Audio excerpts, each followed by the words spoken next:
কোরআন মাজিদে শবে বরাত সম্পর্কে কোনো আলোচনা আছে কি? শবে বরাত কথাটির মানে কি? শবে বরাত শব্দটি কোনো হাদিসে আছে কি? এক শ্রেণীর মানুষ বলেন ইসলামে শবে বরাত বলে কিছুই নেই। শবে বরাতের ফজিলত সম্পর্কে নাকি কোনো সহিহ হাদিস পাওয়া যায় না। এ সম্পর্কে আপনি কি বলেন?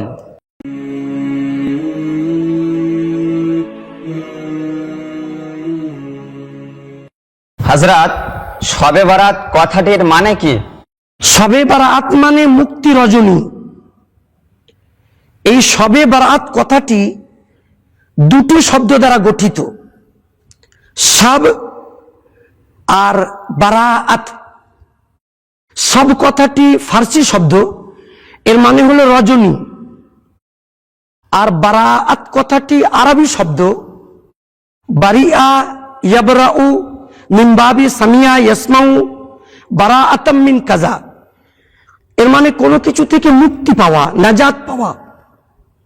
অতএব শবে বারাত মানে মুক্তি রজনী।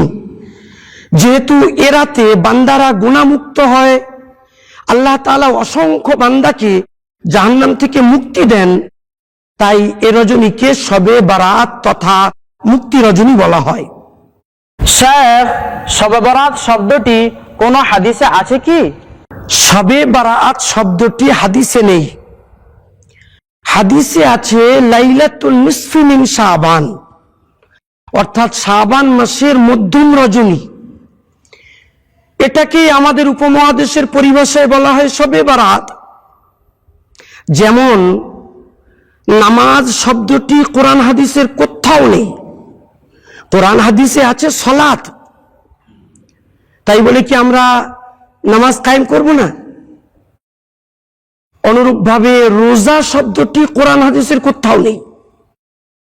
কোরআন হাদিসে আছে সওম বা সিয়াম, তাহলে কি আমরা রোজা রাখবো না? অবশ্যই রাখবো।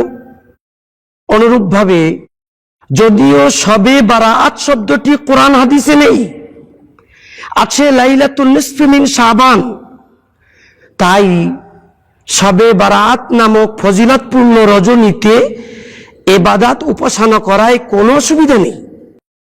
এক শ্রেণীর মানুষ বলেন ইসলামে শবে বরাত বলে কিছুই নেই।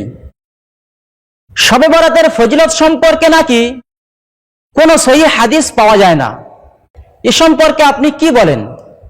শবে বারাতের ফজিলত সম্পর্কে সহিহ হাদিস আছে। অতএব যারা বলছেন এ বিষয়ে কোনো সহিহ হাদিস পাওয়া যায় না, এটা তাদের ভুল সিদ্ধান্ত। আমরা আমাদের আবে হায়াত মিডিয়ায় এর আগে একটা ভিডিও আপলোড করেছি, যার হেডিংয়ে আছে শবে বারাতের ফজিলতে দুটি সহিহ হাদিস। আমি ভিডিওটি দেখার পরামর্শ দিচ্ছি। হযরত জি, কোরআন মাজিদে শবে বরাত সম্পর্কে কোনো আলোচনা আছে কি? না, কোরআন মাজিদে শবে বারাতের কোনো আলোচনা নেই।